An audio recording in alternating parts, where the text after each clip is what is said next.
I think the biggest challenge is trying to take this design that sits on a piece of paper and say, how do we make this so that the band can do what they do? I think all of us are very passionate about trying to make sure the band has the best possible surface they can to deliver their energy to the audience.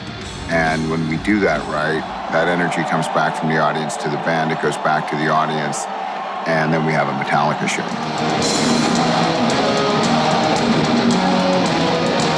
Stuff like this takes a lot of time to develop, to put together. I know our production team has been working on this for a couple years, just building the stage. Fresno was sort of the end of the building process. It was the first time that all of this went into one place, and we actually got to see what this was.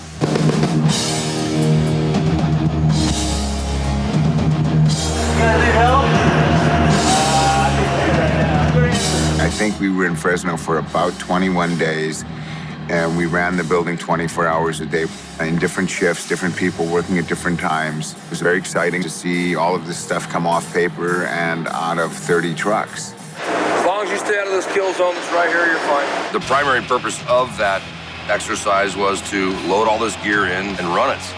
You know, this is like building a brand new race car. You've got to put it on the track and run it to find out how it's going to act and get all its characteristics and then tune it. Same thing with this, only it's 36 trucks worth of race car. And, you know, and a few 100,000 pounds of gear. We built the aircraft carrier, and Tate Towers came up with a few ideas to help things along. Peter Mensch just kept adding more and more things. These are ideas that we're trying to see how you like them so we can detail them. Okay. So if you like something, we can enhance it or we scratch it. I'd rather have more of it and take it out. The stage itself is such a monstrosity, and there's so much stuff going on underneath it. If you're under the stage at the wrong time, you could be cut in half. Under the stage is packed with mechanics. You know, when Peter says to me, oh, we should have had 5 more crosses in there, I'm like, Peter, there's no room to put a Q-tip in there. You can't have 5 more crosses in there. I guess it's like a giant game of Tetris. It's probably too big, really. This show is a very heavy show. We're probably somewhere around 185,000 pounds hanging in the roof. There's 10 coffins that weigh 5,000 pounds apiece. How you distribute the weight throughout the building is a very difficult thing to achieve. And everybody had to compromise. The lighting people had to compromise on the equipment. Sound had to build new cabinets to save us 40,000 pounds. There wasn't anything in that grid and that ceiling that hasn't been worked out to the millionth of a pound. All right, you have all your coffins. Silo has been replaced. We are all 100%. We are show ready. We've got these guys trapped in coffins during cyanide, and it's you know, it's really cool.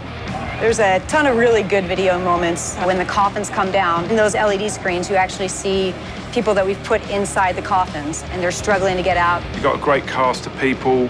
It's one continuous take, 7 minutes. I got emails from them the next day saying, I'm covered in bruises. It was a very physically intense thing. So in one of the songs, what we did is we actually built a proprietary system that allows us to track each band member as he walks around the stage. There's footage underneath them, like rings of fire and other pieces that actually walk with them as they go on the stage. We're the first people, for my belief, to be doing that live. Would you like me to put the chair away, sir? Yes? Hold on, chair away, roll up.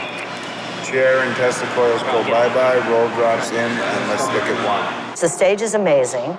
I did some tests because they have a lot of media in the stage. And I wanted to make sure that the media would work and there wouldn't be flicker or any problems there. So that was incredibly fun, I will say. Can we stand by the battery drastic coffin moves? Sebastian, when you're ready, can you let me know, please? When we make music, and it's just, you know, James and I and Kirk and Rob or whatever in a small room, it's just not super complicated. These types of undertakings, they involve so many different people. And I feel like a lot of times I'm the one that's kind of caught in the middle, trying to like have the neutral overview of all of them and try to figure out what's best. This is the White Zombie. Quite often, guitars take a little while before they sound right. But this one came out of the box. It's sounded awesome. It just plays so well. It's a lot like my Mummy guitar in feel and in sound. I have this movie poster, a very rare movie poster, and I like the movie poster so much that I took the graphic and pretty much designed it for a guitar body.